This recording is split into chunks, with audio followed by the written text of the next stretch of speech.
Sekolah Anda ingin menerapkan kurikulum prototipe. Ini 5 hal yang perlu dipersiapkan untuk sekolah Anda. Dalam kurikulum prototipe, ada beberapa prinsip yang mendasar dan menjadi benang merah dalam pengembangan kurikulum, antara lain berbasis kompetensi bukan konten, orientasi yang holistik, kontekstualisasi, dan personalisasi. Yuk kita bahas masing-masing poin di atas. Pada poin pertama, yaitu berbasis kompetensi bukan konten. Kurikulum disusun berdasarkan kompetensi yang ingin ditumbuhkan pada murid, bukan keluasan materi. Bukan banyaknya materi yang diajarkan oleh guru. Fokusnya ialah pemahaman akan materi, kemampuan menerapkan, mengevaluasi, dan merumuskan pengetahuan itu sendiri. Jika melihat ini, maka guru tidak lagi kejar tayang materi pembelajaran. Guru bisa lebih memilih metode belajar yang sesuai kebutuhan peserta didik atau murid. Poin kedua yaitu orientasi yang holistik, bahwa pendidikan harus menumbuh kembangkan murid secara utuh, tidak sekadar pengetahuannya, tetapi juga kompetensi dan karakternya. Untuk mencapai poin itu, dalam kurikulum prototipe memberi porsi khusus pada pembelajaran berbasis proyek, memandu murid berkolaborasi, membuat karya, menyelesaikan problem yang relevan pada kehidupan sehari-hari. Pada poin ketiga, yaitu kontekstual dan personalisasi, penyesuaian kurikulum dengan visi misi sekolah dan juga kebutuhan belajar muridnya. Ini difasilitasi secara lebih serius dalam kurikulum prototipe. Jam pelajaran tidak lagi diikat per minggu, melainkan per tahun.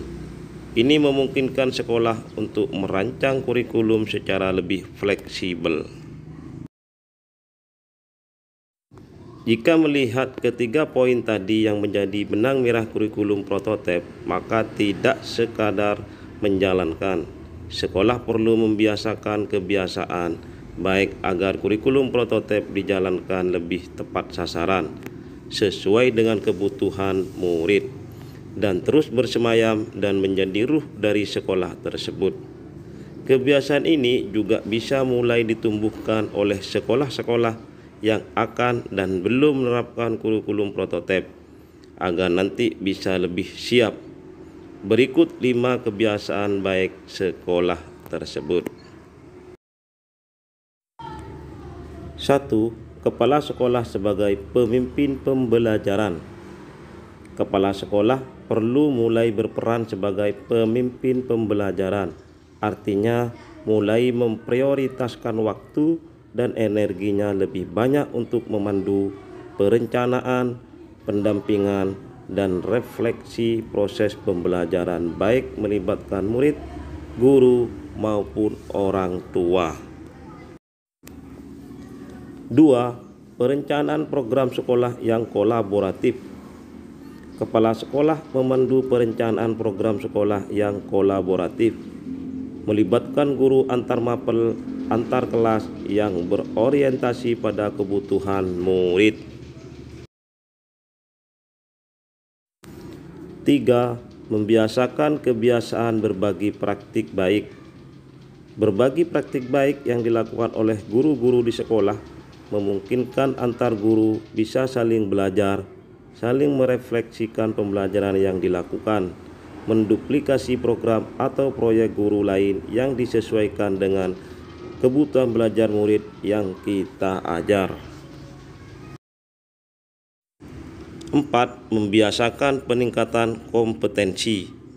Guru dan kepala sekolah yang kompeten diperlukan dalam penerapan kurikulum prototipe ini, agar memiliki kompetensi bagaimana terus belajar, salah satunya mengikuti pelatihan yang sesuai kebutuhan, mengadakan sesi-sesi berbagi dan sebagainya. Muridnya belajar, guru dan kepala sekolahnya juga perlu banyak belajar. 5. Membiasakan refleksi. Seringkali banyak hal yang baru kita coba dalam menerapkan kurikulum prototipe, seperti pembelajaran berbasis proyek, kolaborasi antar mapel, dan sebagainya. Seringkali pula akan mendapati tantangan di tiap prosesnya. Diperlukan kebiasaan melakukan refleksi agar tidak langsung menyalahkan keadaan jika mendapati tantangan. Refleksi digunakan untuk melakukan perbaikan pembelajaran dan kepemimpinan.